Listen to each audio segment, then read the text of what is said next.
ప్రభుత్వం ఉస్మానియా విశ్వవిద్యాలయం అభివృద్ధికి 1000 కోట్లు విడుదల చేసింది. ముఖ్యమంత్రి రేవంత్ రెడ్డి ఈ విషయాన్ని ఇవాళ ఉస్మానియా యూనివర్సిటీలో జరగబోయే సభలో అధికారికంగా ప్రకటించబోతున్నారు. ఈ చారిత్రక కేటాయింపు ద్వారా ఓయూను అంతర్జాతీయ స్థాయి ప్రమాణాలతో కూడిన విశ్వవిద్యాలయంగా తీర్చిదిద్దాలని ప్రభుత్వం భావిస్తోంది. ఈ నిధులను వసతుల మెరుగుదల, అత్యాధునిక పరిశోధనా కేంద్రాల ఏర్పాటు, విద్యా నాణ్యత పెంపు వంటి వివిధ అభివృద్ధి పనులకు వినియోగించబోతున్నారు. ముఖ్యమంత్రి రేవంత్ రెడ్డి ప్రజాపాలన వారోత్సవాల్లో భాగంగా ఇవాళ ఓయూ క్యాంపస్ కు వెళ్లబోతున్నారు. సీఎం రాక సందర్భంగా ఓయూలోని ఆర్ట్స్ కాలేజీలో ఏర్పాట్లు పూర్తయ్యాయి. అభివృద్ధి పనులకు శంకుస్థాపన అనంతరం బహిరంగ సభలో సీఎం రేవంత్ రెడ్డి ప్రసంగించబోతున్నారు. ఉదయం 9 గంటలకు సభ ప్రారంభమయ్యే అవకాశం ఉంది. సుమారు 5000 మంది కూర్చునేందుకు కుర్చీలు ఏర్పాటు చేశారు.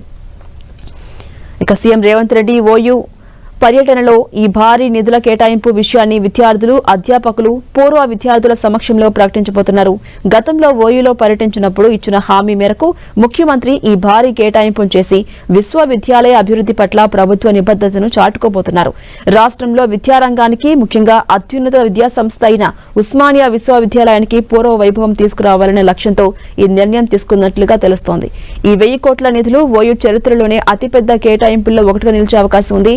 ఈ నిధులతో క్యాంపస్ లో అధునాతన తరగతి గదులు, ప్రయోగశాలలు, డిజిటల్ లైబ్రరీల ఏర్పాటుకు ప్రాధాన్యం ఇవ్వబోతున్నారు. కేవలం మౌలిక వసతుల కల్పనకే కాకుండా అంతర్జాతీయ విద్యా సంస్థలతో భాగస్వామ్యాలు పెంచేందుకు, ప్రపంచ స్థాయి ఫ్యాకల్టీని ఆకర్షించేందుకు కూడా ఈ నిధులు ఉపయోగపడతాయి. ముఖ్యమంత్రి ప్రకటన కోసం ఉస్మానియా యూనివర్సిటీ వర్గాలు, విద్యార్థులు, విద్యావేత్తలు ఆసక్తిగా ఎదురుచూస్తున్నారు. ఈ కేటాయింపుతో ఓయూ జాతీయ, అంతర్జాతీయ స్థాయిలో ఉన్నత విద్యా కేంద్రంగా తన స్థానాన్ని మరింత బలోపేతం చేసుకునే అవకాశం ఉంది.